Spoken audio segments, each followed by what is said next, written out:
Wah, takkan mengenai kan. Itu tap gola. Ada nu jalan citin. Untuk dulu mana malu nedu banu finjuru. Tap gola. Kero si kalian tali belajar suat. Kero. Ayye, sini miti. Toleh ki ya dubat. Sigale dubbii gar tokko jiru qofa ilaale namni ilma namaa tokko hin arrabsu hin qeequ ati nan beektu garuu yoggaadhuma seentu akkas gootee fi akkas gootee fiddee maal gootee dhiiga akkas godhee garuu akka namaa tokkotti bilbila aljaziraanis na beekaa nasriin hundi jiraa'u na beeku keessoodhaan dhuftee gana gaafattee waan jiru narraa ifa baafattee baatee na arrabsite rakkoon qabu ture sigale garuu waan jiru osoo kiyyaan dogoggorin dhiifamaa wajjinini. No, kiyyaan hattuudha. Kiyyaan hattuudhaan jenne ani. Dhagaye arraba ana caalaa namni arraba. Kiyyaan hattuudhaan jenne habiibu. Si galee mungkin Ayyee. Amma caalaa namni nama dhiqee nama fannisu TikTokii kanarratti. Jenja obsumaan si dhaggeeffadhee tokkoffaa mucaa ilaa wanta hin seenee fi mucaa baajuu jedhamtu irraa bu'aa hundi keessanuu. Isa dhimma kiyyaa waan feetan ittiin fooloo na godhadhaa, ittiin yuutuubii daldaladhaa, ittiin viyuu keessan dabaladhaa. Si galee I don't get Mame dhiifama hojii saalantii rakaasii beekan baase amala koo keessatti namni mataarra na yaabuun jaalladhuan amala koo keessa kottu Muhammad Aljazeera Mubarak ammas wantin sitti obboleessa kiyya waan tokko akka jettu eegee qeerransaan qabanii jetti Oromoo yoo qaban gadi lakkisanii jetti dubbii akkanaa kee هذه هي تسأل الله والله وش عندك Ano sin jaalladha ano sin kabajaati si maamee dara nama No Mubarak laali maaltu jira sitti fakkaate dhugaadha namas eegaan jira fakkeenyaaf bakka inni daangaa darbee dubbatutti dubbii kee seeraan tartiibaan dubbatu jedheen isa dhibba dubbatu si man dubbachuu barbaane dubbichumayyuu ilaali Mubarak ilaali kiyyaa kiyyumaa deebisiin amma kiyyaa kiyyumaa obboleessa kiyya dhugaadha wanta matarii happen ta'ee jedhe kun sirifachiisuu miira keessa si galchuu danda'a asirratti nama tokko lamaa miti yoo xiqqaate nama gara 5,000 dhiyaatutu dhaggeeffachaa jira dhiirri kamtuu immoo uumamaan kabajaa barbaada waan haasofnu osoo miira waliin tuqne suutuma jedhaa karaa obsa qabuun karaa bilchina qabuun namoota guuruudhaan nama umrii waggaa 25 olii immoo nama biyya bulchuu adabaan suutaanii haasofne gaariidha kiyyaa deebisiitii waan jiru tartiibaan haasaatu anga xumurutti maamee koo jalqaban jirtu na dhaggeeffadhu rabbii jedhe kunoo jaallataa lammii jira Abduseen hin jira nama hedduu jira namni kun tarii Mubaarak sobduudha jedhee na taasisa na dhagee waan an duratti hin eegale sitti maamee namoonni keenya dhiironni keenya harki caalaan jedhe Muhammad Aljazeeraa keessa jira Mubaarak keessa jira bari Sheekh Kamal illee dhaggeeffataa turan dhiironni keenya harki caalaan maallaqa ofii kaffalatee biyyaa bahee deeme tokkoffaan seela maallaqa ofii kaffalatee biyyaa bahee deeme dara nama tokko immoo maallaqa namaatiin dhaqee ka'ee darara waa danuu argina ofitti fudhateera jechuudha ni kanala seef godhe malee kiyyaan hattuudha Muhammad kunoo dhufee dubbatudha kiyyaan hin hati kiyyaan hin buti kiyyaan kana hin jenneen dubbii keenya kana jedheetaniyyi kanaan eegalean wallahi summa wallahi Mancaane jarana. Natti fidaa maamni dhaggeeffadhu yeroonni immoo na arrabsaa seente ittiinis yuutuubii guddifadhu ittiinis maal guddifadhu yoonni jedhe immoo tarii waa biraatti deema maaxaa an namoota isin kabaju jedheen tiktookii isaara laalam suma dhuguma namoota isin kabaju dhabuurra tiktookii dhabuu naa wayya maamme dhugaa tokkoffaa daayireektirii si dhabuurra tiktookii dhiisee gara yuutuubii feesbuukii dhaqee abbaan barbaade akka barbaadetti dubbachuu nan danda'a si gale kunoo ijoollee komentii ijoollee dubbisi wallahi kiyyaa jedhee naqabsinaan nama akka kiyyatti Mubarak koomantiidhuma kanayyuu guutuutti osoo cuftee namoonni dhaggeeffatanii gaarii natti fakkaata namni amala garaagaraa qaba namni tokko lama asirratti yaada wal hubachuu hin dandeenye yaada namoota 4,700 koomantii dubbisaa yaada fudhataa deemta taatee jennaani yaada kee waan dubbachuuf baate wantoota hedduu daandiirraa si dabsuu danda'a sii galee maaliif dhimmi kun dhimma sensitiiviidha namni miira keessa gala wantoota akkanarratti sii galee kanaaf atis tasgabbaa'eeti amma mucaa galchii haa dubbatu yaan jechuudha yaada isaa xumuratu yaada isaa iddoo xumuratee jedhe waan ati waan ta'eef dhaggeeffadhu waa'ee kootiinisee maammi waan waamameef nama 4,800 akkuma ta'etti hordofaa jira waan waamameef ani iddoo maammi dubbadhu jedhe malee keessaa baheen calluma jedhee man ani intalan natti himatte intalan fidee dhufe ergammoo fidette ol galche miti kabajaan maammi galatoon akkas jedhee utuu sitti dubbachuu qabu iyyuu natti dhufee yoo barbaade goloo guddifadhu yoo barbaade maal guddifadhu ona se mamme ko kisi wata hafu ayyen gaariidha mubaarik amma maaltu jira sitti fakkaate erga akka jettu oromoon dubbiin bakka qaanyi nama qabatte qaanyi fidate jetti beete wanti kun sila wanta keessaan dubbatanii xumurachuu qabanu erga publikii ba'ee already waan jiru innis dhufee haa dubbatatu qaama tokko qofatu himatee hafe akka hin jenne inni isaa himatu sana booda karaa keessaatiin immoo namoonni nurra jiranu jechuudha ana sirras namoonni beekumsa qaban namoonni waan kana dhimma kana furuu danda'an karaa keessaatiin akka aadaa oromootti ta'anii rakkoo kana furanii miidiyaatti boodarra dhufee haa ibsamu asirratti laayivii irratti hunda gaggeessuu irra jechuudha siigalee kiyyaan isaa ibsatu yaada isaa san booda immoo furmaataaf jechuudha namoonni karaa keessaa dhaqanii marii gaggeessanii wanti kun akkanatti bakki kun akkasitti bade jedhanii waan jiru obboleewwan keenya kana jidduutti nagaa buusanii akka nuuf xumuranuuf jechuudha kiyyaa seensisi rakkoo isaa haa himatu san booda erga goola bameen booda karaa keessaatiin deemaa dubbadhaa please.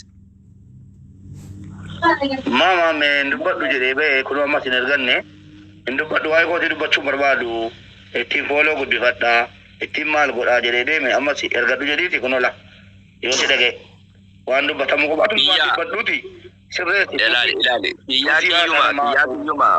kiyyaa kiyyuma obboleessa kiyya atis tas gabbaa'ii miira keessaa ba'ii jennaan immoo ijoolleen faashina tibba kana miira keessaa ba'iin kun faashina ta'e miira keessaa ba'ii anisuma dhugaan siin jira samma dhufe kanaa mitiiti naa obsiiti kottuuti dhimmi kun dhimma jabduudha waan jirtu suutuma jennee dubbannee karaa keessaatiin akka xumuramuu fi anas namoota kaanis itti dabalannee namoonni biyya kana keessa jiru obboleettii keenya Roozaadha miti maqaan kee obboleettii keenya. Roozaa keenya waan jiru suuta jennee karaa keessaatiin namoonni jechuudha rakkoo kan keessa kan isaas nuuf isin lameenuu wal qixxee.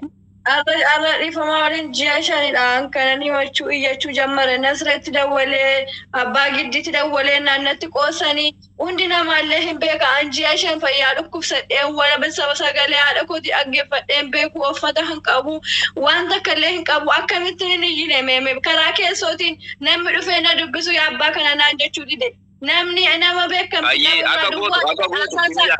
jedhamu malee isi akka gooti kana namni asaan chi dhugaadha jedhu hin jiru inni kan jedha namni kan dhugaadha jedhu. Roozaa ko ilaali Roozaa obboleettii kiyya naaf obsi amma akka gootu mana ta'anii warri fi obboleettii addunyaa ta'anii anaaf inni gaafa agabu bullu gaafa hin doomiidhaan ramadaana faxarru namni garagalee nu laalee hin jiru arra garuu kun addunyaa kooti kun fira kooti kun mucaa biyya kooti kun mucaa safara kooti jirtu yeroo nuti agabu bulaa turre baajuun biyya kana keessa jirtu yeroo nuti waan nyaannu dhabnee kufaa turre. Isa wantoota akkasii dubbachuun hin barbaachisu obboleettii kiyya haloo qeerroo Idris please bira jirta mucaa safara kiyyaati maa jetti mucaa safara kiyyaati inni isheen jettu inni edda dhufe ji'a shanii edda dhufe ekkoo waggaa tokko waggaa kara waggaa lama guutaa irraa. Waggaa tokkoof ji'a ja'aadha kiyyaan edda dhufe. Dhaggeeffadhu meeme waan maammee siin jedhu dhaggeeffadhuuti waan badaa waliin Mubaarik obboleettii kiyyatillee wantoota beetee iccitii xixiqqoo ilmi namaa kamuu rakkachuu danda'a siigalee jiruuf jireenya keessatti sooressoonni addunyaa kamiyyuu rakkina garaagaraa keessa dabarsuu danda'u suni waan rakkoo qabu miti wantoota akkasiillee baasanii miti. Kala obsiiti amma mana huccuu aadaa biiftuu faashin kan jedhu galchi mube isheen iccitii kana waan jiru diippilii beetti waan ta'eedhaaf asirratti dhuftee isinis yaada isaa ibsatu kiyyaayyoo seenu. Isheen waan tokko beektu Mubaarik isheen anaaf kiyyaa gidduu kan galee hojiin si gasha kan hojii hojjedhaa kottaa jettee aleen irraa kan nu fiddeeyyuu isheedha. Ani isheedhaa hojiin asaa tokko hin barbaadu. Isheen isaaf qoramti isheen isaafidha kan isheen dubbattu. Isheen isaaf dubbattu waan ta'eef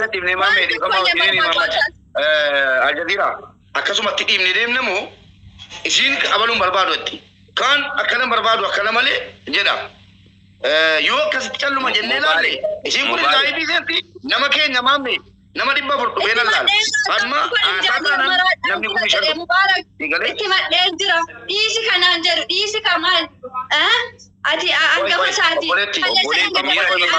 miira keessaa ilaala obboleettii koo Hakki kee gataan jiru ani. Naa dubbadhaa ani moo'ameen adda balati. Ilaali obboleettii kiyya nama wal ajjeeseyyuu yoo ta'e jedhe jechuudha abaluun dhufee jaarsummaa keenya taa'uu hin qabu jechuun dandeessu jaarsatu waan kana adda baasa. Biiftuun eenyuun akka dubbattu eenyuuf akka waan tokko gootu. Maamme.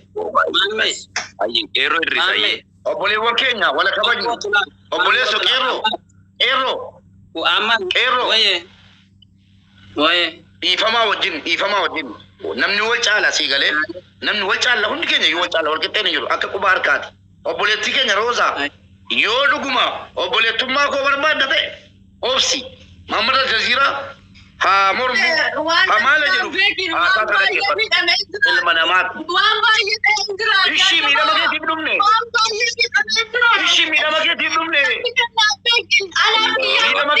obboleettii namisitti duulaati Fame fitachi si mema Muhammadin suuta jedhi obboleettii koo miidhama keetii si dhaabachuu dhumne sila so qablii ta'e wantum maamme dubbatati habibi ati si baarini Anaraan jiru Mubaarak Rooza mee sagalee kee miyuutii godhi isheen achitti haa dubbattuuti qeerroo Idris please isheen miira keessa galtee jirti in aarini tuuta jedhiiti ilaala sirratti taphata bakkaan jiru sa'aatii keenya solitti hin gubnu obsiiti namusaan dubbadhu Muhammad jolla wayya dhuftee jirte do wayya jechuudha kanaafuu mee Muhammad waliin haasa'e Muhammad dhuftee jira Muhammadan antofsi Yo, assalamu alaikum warahmatullahi wabarakatuh. Waalaikum salam warahmatullah. Kam jirtan nagaa fayyaa keessan? Nagaa wallahi alhamdulillah. Jirtu. Jirra. Baga nagaa taatan. Mul'annaa minuu beeytanii? viidiyoo banaa kan mul'atan sagalee keessan qofa dhagaama malee. Sila viidiyoo banaa Chegala. Oi, gara chinash. jaarsi viidiyoo kanan beekullee.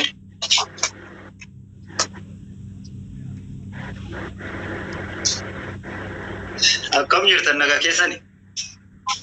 Oh, mamme, assalamu alaikum. Waalaikum salam warahmatullahi wabarakatuh. Pada mami akan deemee ko akan deemee. Halo? Jirtanii? Jirra galatti nagaa akkam jirtan meesha? Nagaa. Baga naggattatanii maali wanni nu banne akka tasaa ta'e mucaa illee birraa jedhu laalee jennaan maali wanni akkana dheeni keessodhaan itti dabalee itti dhufe beekta.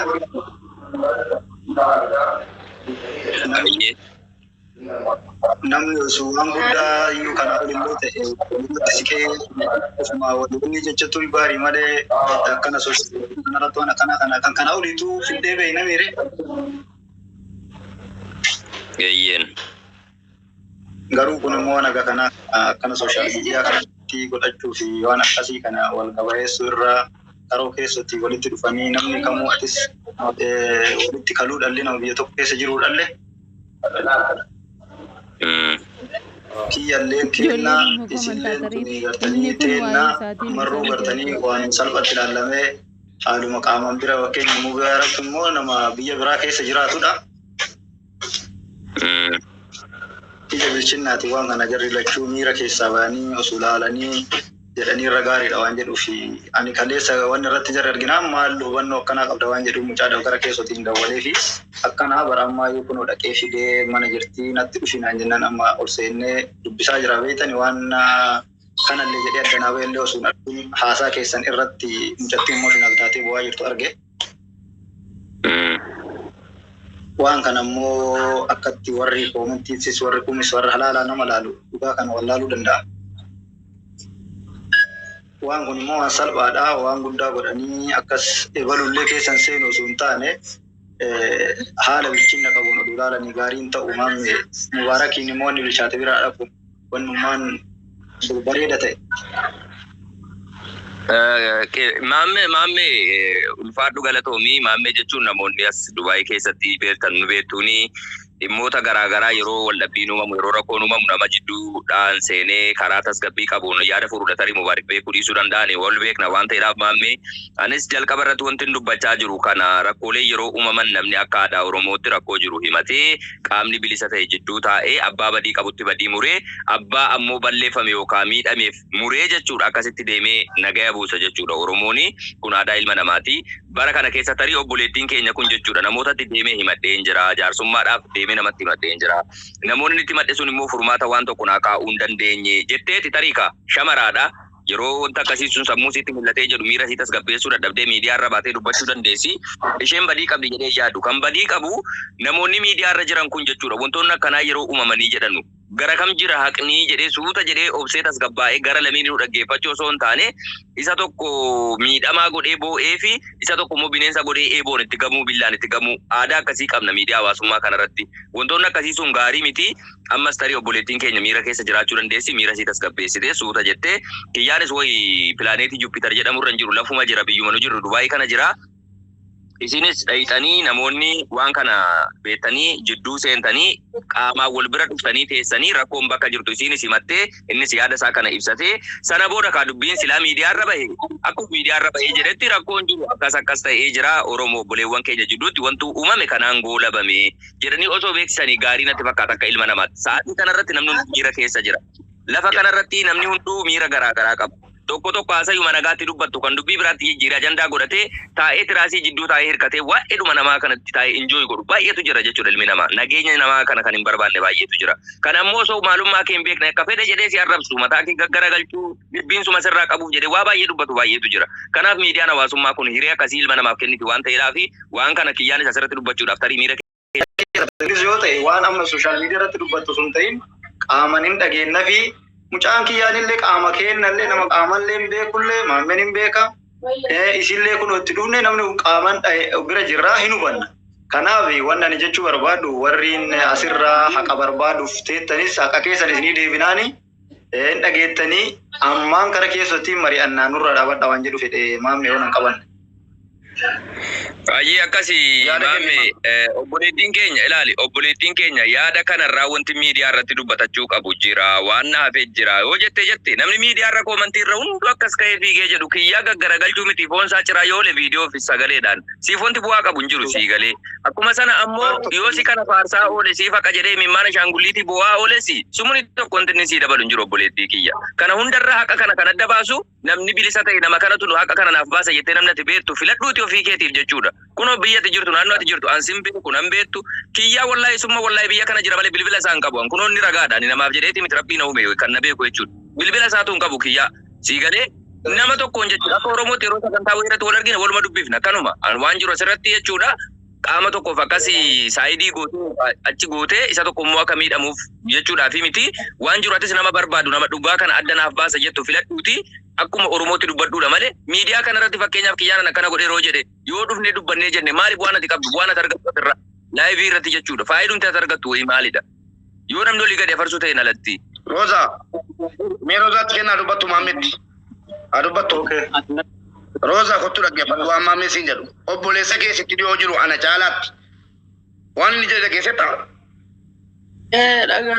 miidhama kee barsiifachuu barbaadde Muhammad Al-Jazeeraa kunoo Muhammad amaanaadha bakka koo bu'anii bakka kee bu'anii bakka nafsii jaraa bu'anii jireenya jaraati dubbatu malee eenyuuf warra kana keessa eenyuuf dhiiraaf jecha yookiin obboleessaaf jecha namni namatti murteessu hin jiru. Kanaaf hin boohin ilaa ammas akkati miidiyaan dhuftee boosu.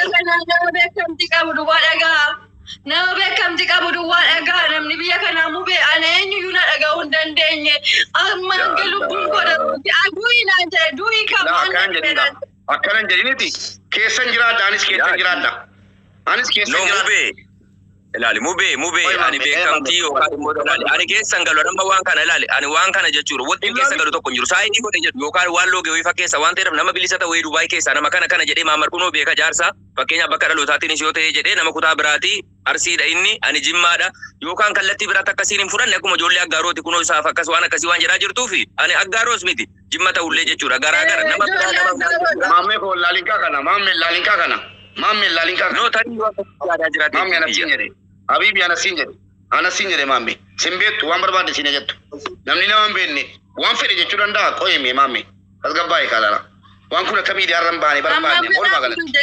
Anta bosaan ta'in maa isa qofa jaarsummaa keenya ta'a jiru jaarsummaa keenya ta'a nun jedhaaraan naasiritti wala dheeraa abbaan giddiin jimma naasir arsiidha isaa jira nama wal qabee jedhaarama. Ishee obboleettii koo Roozaa.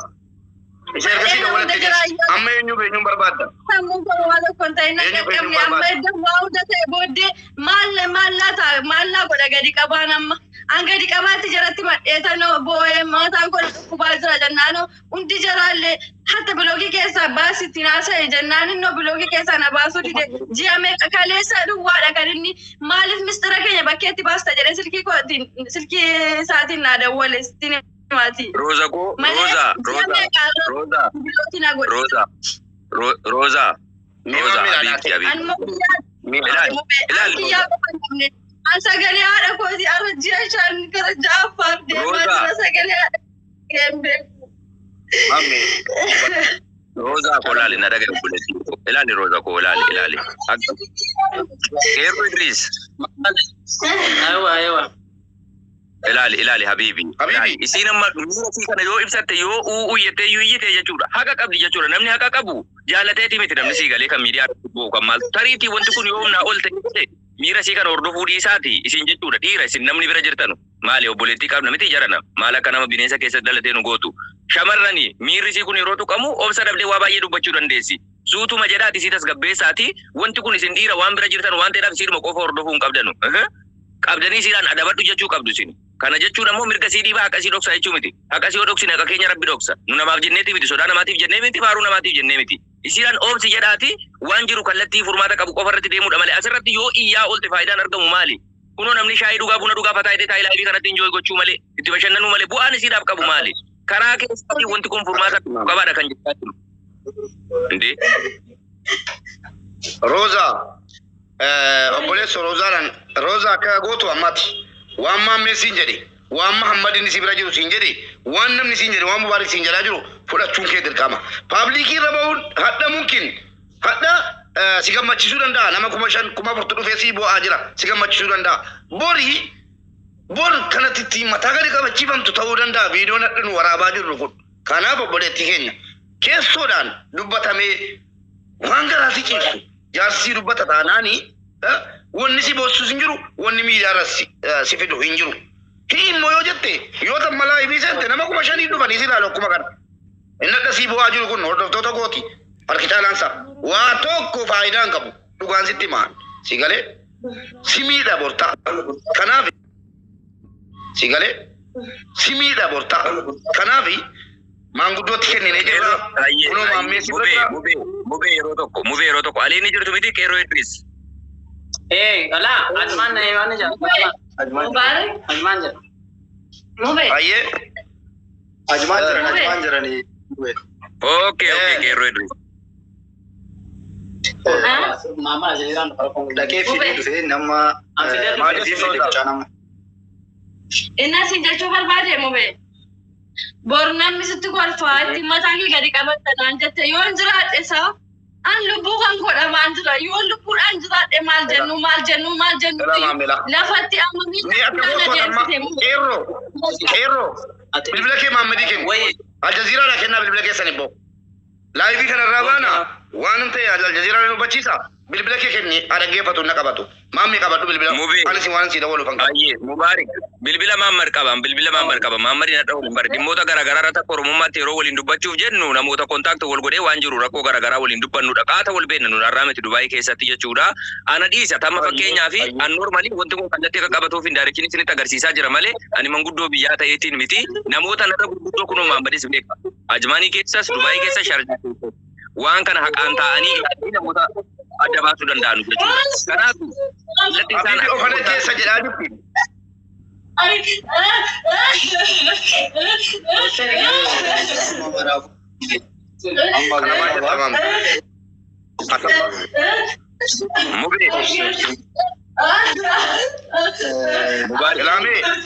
obboleessa koo maammee waan tokkitti itti himaa wal na qunnamsiise waan tokkitti itti dhaammadheen deema cufadhee ba'an sana booda Aljaziiraa wajjin si baasee Aljaziiraa wajjin dubbadha obboleettii keenya Roza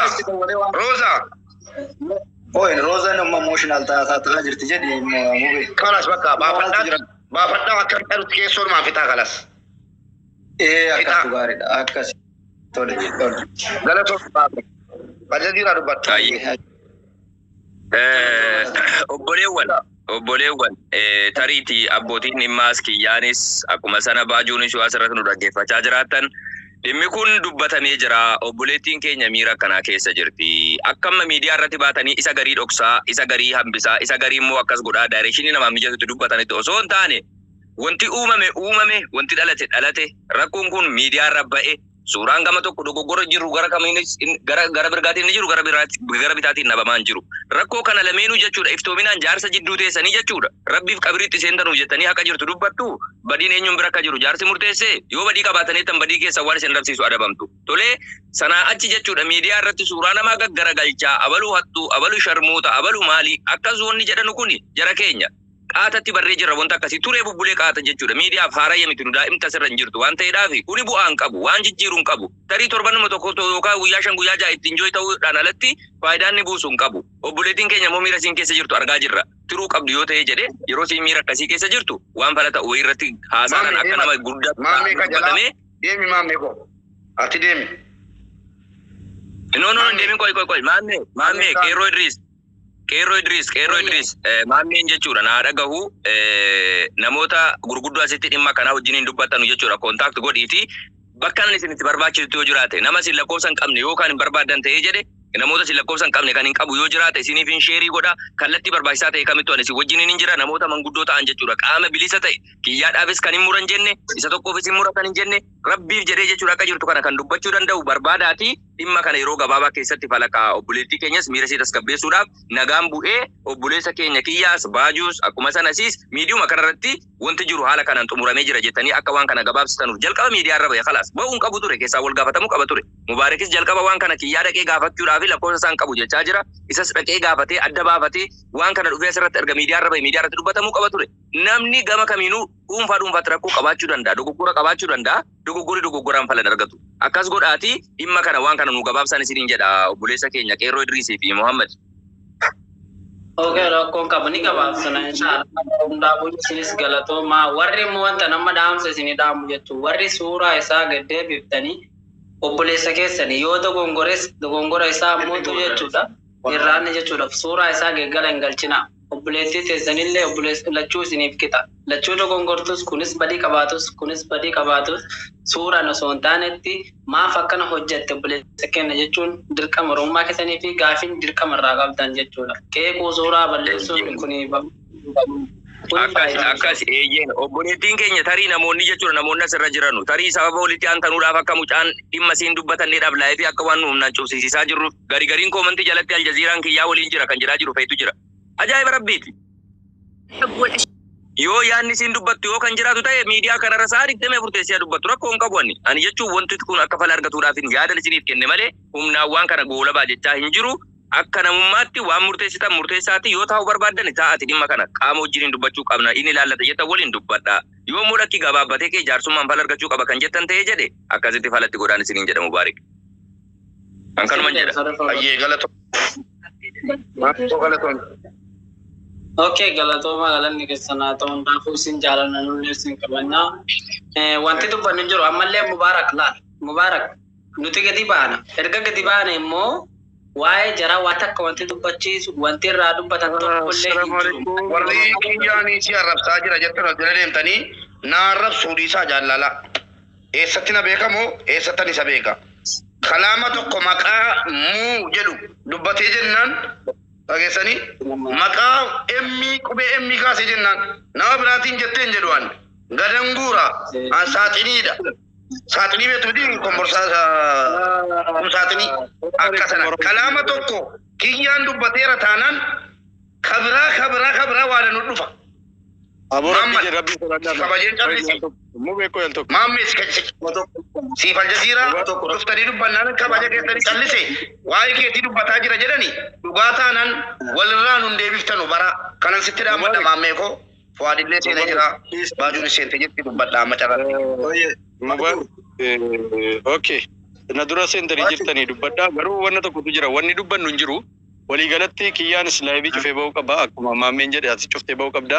Waa'ee Oromoo kana laayivii irratti wal baatanii waa'ee nama dhuunfaa waa'ee rakkoo bakka nuun jirretti waan jarri waliin jalqaban tokko asirra akka ajandaa guddaatti oofuun keenya sirrii miti walumaa galatti. Warri itti dhiyaatan keessaan fixuu danda'u qabu. Kun dinqii miti birqii miti hadda reef waliin baane. Kaleessa kan ormaarraa dubbanna hadda immoo keenyatti addeebine maalibboo ta'uun qabu akka qoottan dhiifamanaa godhaati. Siigalee akka nama argine bira darbuu qabna turre dhugaa dubbachuudhaaf. Maaliif mucaan kun gaafa waan akkasitti seentu Mubaarikiin Fuwaadiin nama adda addaatiin mari'atteeti miti. Siigalee dhugaan lafa jiru jechuudha. Dhugaadha nama adansiisa wanti isin ol baatee boossu. Dhugaasaa beeknaadha. Dhugaasaa yoo beekne immoo mucaa keessaan gaafachuu danda'u qabdu. Inni amma innis ol ba'eera. Ati Mubaarik asirra jira. Ana reefu mangale. Innis achi ol ba'e Mubaarik asii jira. Walirratti duulaa jirtu jechuudha isin lama. Waa'ee dhimma kiyyaa safee dhimmi mucaa safee dhimma Mubaarikiif dhimma kiyyaa ta'utti deemaa jira. Siigalee wanna kana keessaan fixamuu danda'u qaban jedhaan. Kiyya fuwe sanina rafsaaru dhalli keettaaga. Waa'ee arrabaa waa'ee arrabaa dhaggeeffadhu dhowwaa jiru ijoolleen mubee ijoolleen dhowwuu jiran. Siigalee ammallee ni jalqabne Mubaarik akkam waa'ee dhimma waan hin beekne. Wallahi hidhi keenya gombisuu miti gurbaa hattuu kana. Fuwaad isinin jaalladha isinin kabaja. Dhiifamaa wajjin deemaati. Waan biraan dubbadhaan waa'ee kiyyaa kana waan biraan waa'ee tuudhaan dubbatini kiyyaa bira seena. Dhagee kiyyaa biras nan seena. Isin lammani keessaan dubbachuu qabdu yoo rakkoon jiraate wanti isin wal beektan jiraate. Waa'ee dhimma mucaa irraa isichuu kooti. Keessaan nama dabaladhaa dubbadhaa dhiifama naa godhaa. Achi naqa isa bira dhaabuu qabani. Siigalee. Ishii fuwe koo. Ishii maammee. Wama isin jettani. Baajuu. Ayyee. Abeet. Baajuu Bayi jettanu nan ba'a. Galatoomi mubee isa bira sittainaa keessaan ijoollee walitti isinitti dhiyaatanu keessaan Ishii fuwe koo amman ba'a. Fuwe nama biraa seensisaan jiru ani. Xumuree keen ba'a kabiraatiin an seenaa fi an. Yoo barbaachisummaa jiraate kabiraatiin an seena. Baay'ee nagaa dubbiseeti. Baajuu. Koy amma mubee koy Ayyee maammeen kun maammee akkam jirta? Nagaa fayyaa galata rabbi akkami. Nagaa alhamdulillah. Amma mubee Nagaa. maammeen kun na beekaa maammee kanaan wal beekaa sirriitti keessatti wal baruu dhabnu malee sirriitti jechuudha mubee. Kanaafuu amma maammeen kun isii bira jira ati nuti si gaafa sana kan miinzee ta'e tokkollee maammeedhuma kana kanaafuu nu miinzee waliin taane galleerra jechuudha. Wanti tokko hin jiru wanti tokko gidduu keenya hin jiru mucayyoodhaan abshur jedhiiti ati yaani akkasii miira keessaa baatu godhiin jechuudha. Rakkoo tokko hin qabu ati keessadha. Maammee koo waa tokko sitti himuu maammee ati immoo amaanaan sitti dhaammadhu. Amaanaan sitti dhaammadhu mucaan waan natti matte qabdi kunooti. Dhalaa maammee waan soba hin qabne tokko sitti maan. Maammi dhaggeeffatu si dhageessisuu miti an si agarsiisuu miti. Si agarsiisuu malee si dhaggeeffachiisuu miti maammee koo na dhagahi. Mucaan daqiiqaa 18 gaafadhu qeerroo daqiiqaa 18 kan naanaa softe. Waan dhaammatte qabdi mucaan karaarra jirti of ajjeesuudhaaf. Mucaan kun duutee jennaan akka itti gaafatamummaa fudhattu hundi maqaa dhahame itti gaafatamummaa akka fudhatu itti dhaadhaami kanuma si hima an baheen jira baajuu koo Fuwaad maammee qeerroo hunda keessanii isin hin jaalladha isin kabaja akkasumas hordoftoonni koo galatoomaa baay'inaan jedhamee jira waan ta'eef mucuu gaafatee deemuu hin danda'u nama jaalladha nama kabaja baheen jira dhimma biraatiin galgala walitti deebina kabajjeessuu dandeessu. Akkanatti ilmoon durbaa seksii jette. Kana jennaan akkasii